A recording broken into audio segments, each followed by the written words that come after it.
¿Cómo impacta esto en la competitividad, en la productividad? ¿Qué refleja en nuestro país el ubicarnos en esos rankings? Agradezco la comunicación, siempre consultamos con los expertos, en esta ocasión con Fernanda García. Ella es directora de Sociedad en el Instituto Mexicano para la Competitividad. Fernanda, ¿cómo estás? Muy buenas tardes, gracias por la comunicación. Carlos, un gusto estar aquí. Gracias. Oye, Y pues Fernanda, bien, bueno, pues ahí en el IMCO están siempre pendientes a temas de competitividad, hacen análisis muy puntuales de todos los temas. Y ahora pues se encuentra este que dio a conocer Transparencia Internacional, en donde, bueno, pues no nos deja muy bien parados, Fernanda, y creo que también en otros rubros como la competitividad también se nota un cierto impacto, ¿no? así es, y ya describías qué es lo que analiza este índice, y es importante recalcar que analiza la percepción que se tiene el sector público, ¿no? Se le pregunta a expertos, a expertas en cada uno de los países para lograr esta medición, es decir, no es la opinión pública de la población en general, sino se hacen entrevistas especializadas y además se consultan fuentes como el Banco Mundial, el Foro Económico Mundial y demás para poder llevar a cabo este índice. Se mide la percepción sobre el soborno, la malversación de fondos públicos, la excesiva burocracia, el nepotismo en los nombramientos y sobre todo lo mide si estos fenómenos de corrupción se dan de manera sostenida o en el tiempo o si bien se han acentuado en los últimos años, ¿no? En la parte, digamos, de mejores resultados del índice está Dinamarca, Finlandia, Singapur y hasta abajo están Sudán del Sur, Somalia, Venezuela. Y México, que como bien decías, está en el lugar 141 de 182 países, se encuentra cerca de países como Pakistán, Mali, Camerún, y estamos peor que países como Perú, Bolivia, El Salvador. ¿No? Esto para dar un poco más de perspectiva de dónde está parado México. Y además es importante recalcar el retroceso que ha tenido el país desde 2012. Este índice dice que solamente 31 países han logrado tener avances significativos en estos últimos 13 años. México es uno de los países donde pues ha ido empeorando en este tiempo. En 2012 estábamos en un lugar 105, ahora estamos en el lugar 141 y eso pues claro que nos debería de preocupar.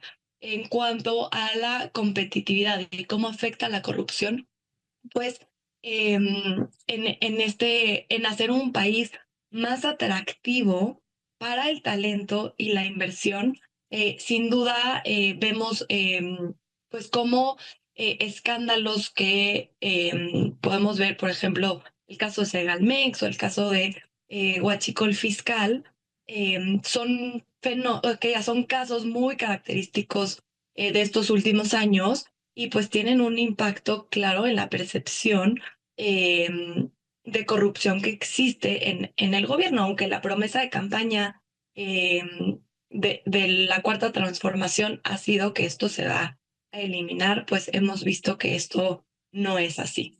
Así es. Oye, Fernanda, además en este análisis que da Transparencia Internacional también, pues refleja, por ejemplo, que dentro de lo que se mide, que también el hecho de que pues, no haya transparencia, por ejemplo, en la información pública, también ha hecho, y esto me parece muy preocupante porque lo han resaltado algunos medios, que, por ejemplo, la delincuencia se involucre en la política y que esto obviamente pues genere mayor corrupción y ahí está la percepción reflejada en esos indicadores, ¿no?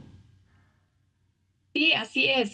Justo en ese sentido, ¿cómo se llama? Hemos visto también cómo la inseguridad ha aumentado en estos últimos años, lo cual tiene un impacto directo en la delincuencia y en otros fenómenos que se viven en el día a día, ¿no? Abre la puerta a mayor soborno, mayor corrupción.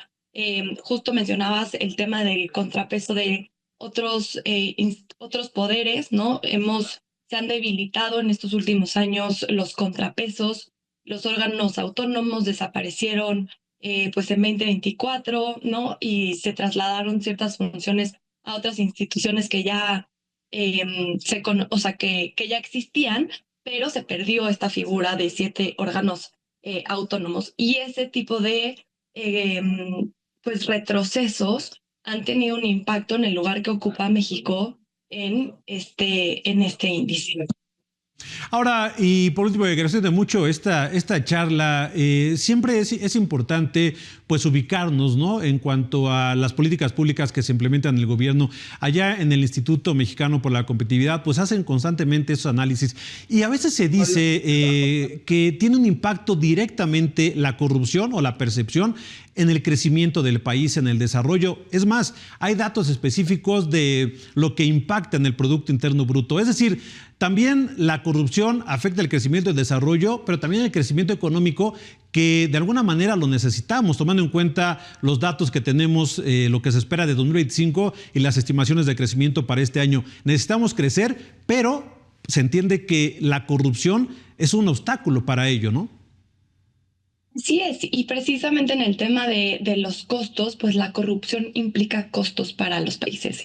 Y en México se estima que la corrupción por trámites, pagos y servicios tuvo un costo total de casi 12,000 millones de pesos, es decir, alrededor de 3,400 pesos por persona.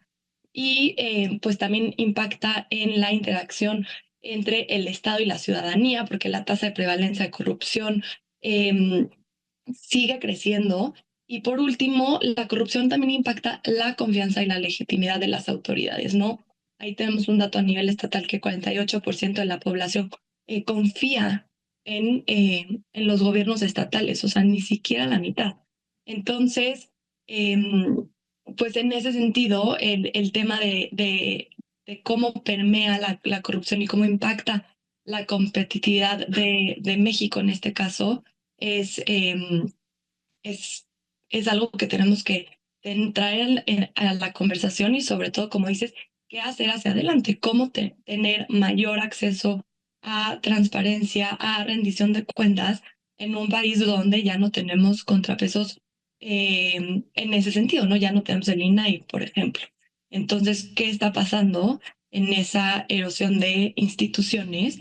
Y creo que justo los datos que tenemos actualmente no nos permite dimensionar el impacto que ha tenido esto, pero que lo vamos a seguir viendo pues en los próximos meses y años, o sea, aquí en el corto plazo, creo que es algo que vamos a seguir estudiando. Claro, porque revertir estos datos va a tardar mucho tiempo, estamos en un lugar pues nada decoroso, entonces bueno, sin duda un tema al cual hay que dar seguimiento. Gracias, Fernanda, te agradezco mucho esta charla, que el IMCO nos comparta también sus análisis, que tengan muy buena tarde y charlamos pronto. Claro, Carlos, muchas gracias.